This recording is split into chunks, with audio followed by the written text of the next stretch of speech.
eu sempre fui uma pessoa muito espontânea e também muito comunicativa. Eu sou realmente da oralidade, da fala, palavra de afirmação, sabe? Essa coisa da voz, da laringe é 100% eu. E eu também sempre fui muito punida por falar demais, assim. Na escola, eu era sempre expulsa de sala de aula pelo menos uma vez por semana por estar falando enquanto a professora... por estar falando enquanto a professora estava explicando a matéria. E não era por falta de interesse ou falta de, sei lá, respeito. É porque eu tenho TDAH de quebra, né? Então, assim, uma pessoa que fala muito e ainda tem ali o déficit de atenção, não é mole, entendeu? E aí a minha mente, gente, eu tenho tudo pra ser uma pessoa falante, sério. Meu mapa astral, tudo, tudo. Minha mãe fez simpatia pra eu falar, peraí. Pode. Ela quer ser blogueirinha, ela. Fica aqui com a mamãe, não tem problema. E aí a minha mãe, ela fez simpatia pra eu falar e tal, enfim. Então eu falo muito e essa é a minha característica. E eu sempre senti muita vergonha e até raiva por essa característica. Porque eu ficava pensando assim, cara, eu sou uma pessoa desagradável, eu falo além do que eu deveria. Eu aponto coisas que às vezes eu esbarro em limite das pessoas e eu não sabia que eram limites. Do tipo, às vezes. Sabe quando você não quer olhar para algo, mas você tem que olhar para esse algo? Coisas desse tipo. Coisas desse tipo. Então, eu ficava, poxa, eu fiz essa pessoa olhar algo que ela não estava pronta, porque eu falei demais e tudo mais.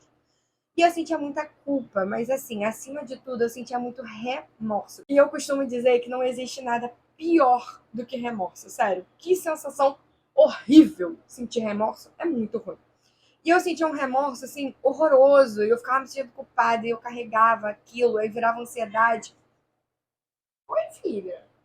Aí virava ansiedade, enfim, horrível, horrível, eu odiava. E assim, eu fui tentando trabalhar isso na terapia e tudo mais, contudo, recentemente, quando eu digo recentemente, é recente mesmo, me surgiu um insight, um aprendizado que, assim, é muito engraçado como a gente recebe várias informações pixeladas, digamos assim, né, como um quebra-cabeça, a gente vai pegando peça por peça, até que o quebra-cabeça se monta e você fica assim, meu Deus, eu tinha todas as peças aqui e eu só não tinha juntado tudo, sabe?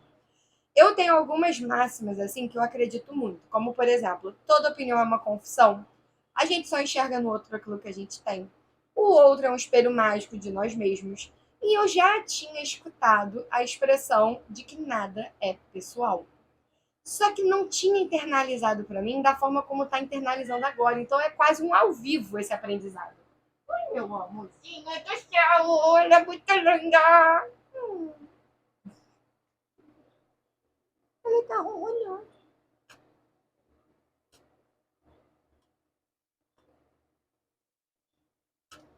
Então, assim, esse aprendizado ele tá vindo agora. E, assim, tá sendo incrível esse insight. Por quê? Eu passei a entender. Engasguei com o pelo da gata. Eu passei a entender que realmente nada é pessoal. O que nos leva a uma discussão de que, no fim das contas, tudo é egoico, porque tudo volta pra gente. Ou será que não? Ou será que não é um ego ruim e a gente tá aqui para isso mesmo, para ser reflexos uns dos outros, sabe? Tipo, eu sou reflexo de você e você é o meu reflexo. Por que eu digo isso? Pensa em qualquer coisa que já disseram pra você de hate, de coisa que vocês não gostaram, até de coisas que vocês gostaram, mas pensa principalmente do que vocês não gostaram. Com certeza, pensa em você, fica mais fácil. Projeta você em alguém. Tipo assim, pensa em alguém que você não gosta. Pronto, agora vai. Pensa em alguém que você não gosta. Pensa, por que, que você não gosta dessa pessoa? E eu posso te garantir que não é pessoal com ela. Ah, mas eu não gosto da fulana em específico. Show. Mas essa fulana em específico traz para você algo que você tem ou que você não tem, ou que você acredita que não tem, ou que você acredita que tem, que não te agrada nesse cenário de não gostar, né? Então, quando eu entendi que nada é pessoal, eu comecei a administrar melhor as minhas dinâmicas. Por quê? Quando eu falo algo e eu sei que eu esbarrei num desconforto, né? Que ali eu esbarrei num limite, que a pessoa não estava pronta para mexer naquilo, mas as sementes precisam ser plantadas e germinadas, entendeu? Aliás, para germinarem, né? eu não sinto mais remorso porque eu penso assim, se essa pessoa ficou chateada comigo, não é pessoal comigo. Ela ficou chateada porque chegou até a ela uma informação que ela não queria olhar, que ela não queria lidar, que ela não está pronta para olhar para aquilo. E eu digo isso me colocando no cenário, porque lembra, toda opinião é uma confissão.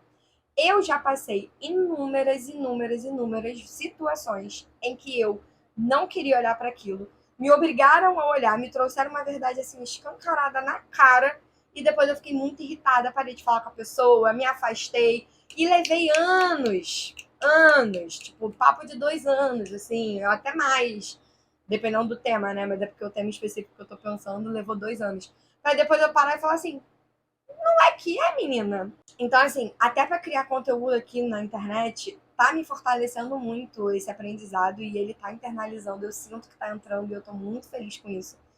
Porque eu entendi que se eu falo algo aqui que não te agrada, que te machuca, né, ou que vai machucar alguém, não é pessoal comigo. Não é com a Juliana que você tá chateado, entendeu? Você tá chateado com um conteúdo que chegou para você através da Juliana. E como a gente é acostumado a personificar culpas e responsabilidades, é o meu rosto que vai aparecer. Mas não é sobre mim a fala. E esse aprendizado, ele foi muito libertador, porque eu sempre fui uma pessoa muito responsável com o que eu comunico. O que não significa que eu sempre consiga ser responsável, significa que eu busco ser. Esse é um princípio para mim. Eu não gosto de machucar pessoas por irresponsabilidade, sabe? Tipo, não me importo, eu falo de qualquer jeito e se doer, doeu. Não, eu não sou assim. Eu sempre sou muito cautelosa.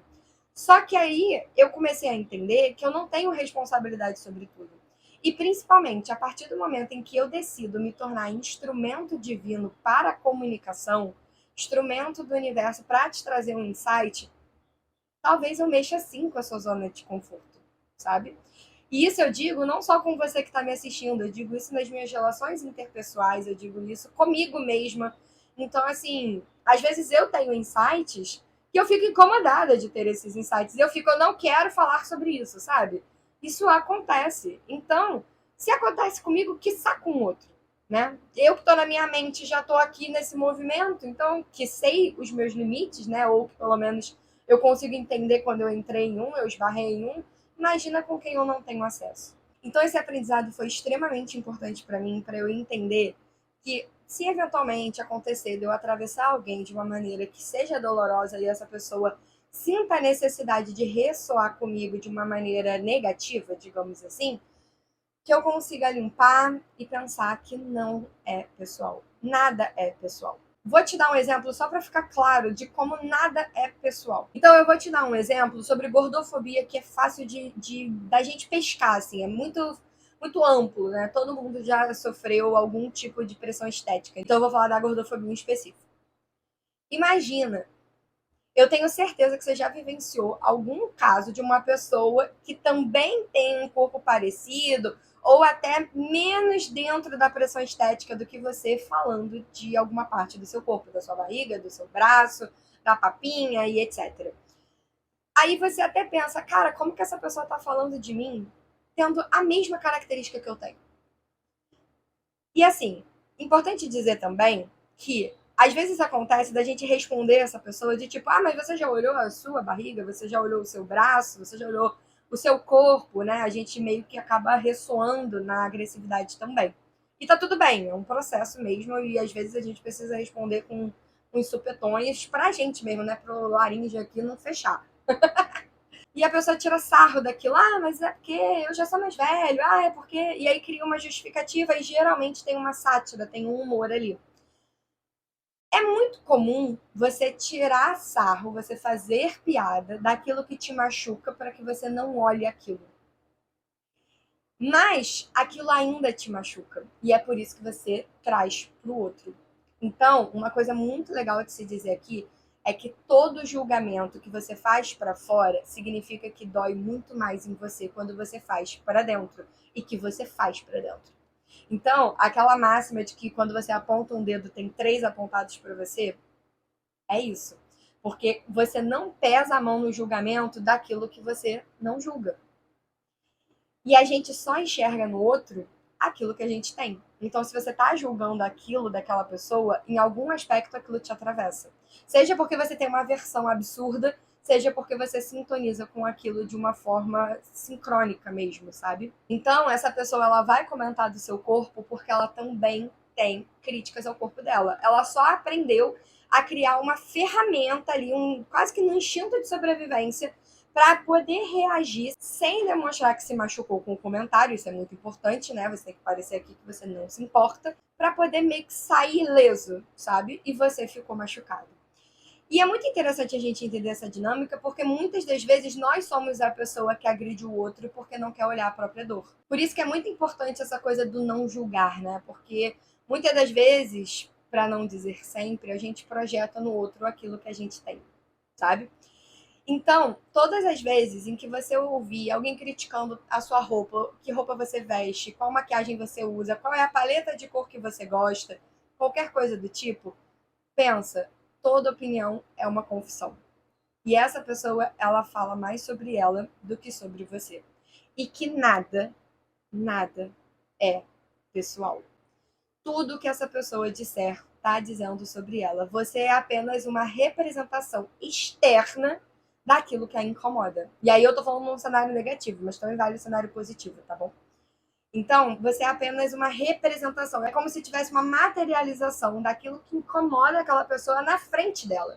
E ela precisa atacar, ela precisa ofender, sabe? Ela precisa reproduzir o que ela reproduz somente no interno. E talvez nem perceba mais. Então, claro que ressalvadas as devidas proporções, é que eu não tô falando sobre você ser irresponsável e sair falando qualquer coisa, porque se doer, pega que é teu, porque sim, se doer, pega que é teu, mas isso não significa que a gente não deva ter carinho e vigília no que a gente fala, nas nossas palavras, porque as nossas palavras têm poder. E se a gente fala palavras mal, espaço, ditas, a gente vai colher a irresponsabilidade disso, porque a vida é a lei do retorno. Ela é a energia da troca. Se eu entrego, eu recebo, tá? Então não é sobre você ser irresponsável na sua fala. Somente perceba quando você se sentir mal. Perceba onde você pode melhorar na sua comunicação, mas perceba também se não é algo que não cabe muito a você. Por exemplo, tem pessoas que a gente sabe que se incomodam com a outra por causa de uma filosofia de vida, por causa de uma religião, por causa de algo que não atravessa a vida dela de uma maneira direta. Então, por que que a sua existência fere tanto aquela pessoa? Entendeu? Então, você é a materialização de algo que machuca aquela pessoa. E aí, por isso, como ela também se machuca, a gente só dá pro outro aquilo que a gente tem. E aí ela vai entregar dor. Não é para você ficar apanhando também, tá? Não é isso. Só tô falando para você não levar pro pessoal. Porque no fim das contas, nada é pessoal. E quando você se deparar com uma situação em que você percebe que você ficou ali com um ranço, com uma mágoa, com uma raiva de alguém, perceba o que é o seu pessoal. O que aquela pessoa foi um espelho mágico que te refletiu algo que internamente você não estava olhando, ou que você olha, mas você ainda não conseguiu trabalhar. A grande maioria das vezes, se não todas as vezes, é um convite do universo para você expandir. Tá bom? E é isso, meu anjo. Eu espero que tenha feito sentido. Eu espero que você tenha gostado desse vídeo. Espero que você esteja saindo daqui muito melhor do que quando você chegou. Que eu tenha sido contribuição. Eu agradeço demais você ter investido o seu tempo aqui comigo. Espero que tenha valido muito a pena. Um beijo e até o próximo vídeo. Tchau!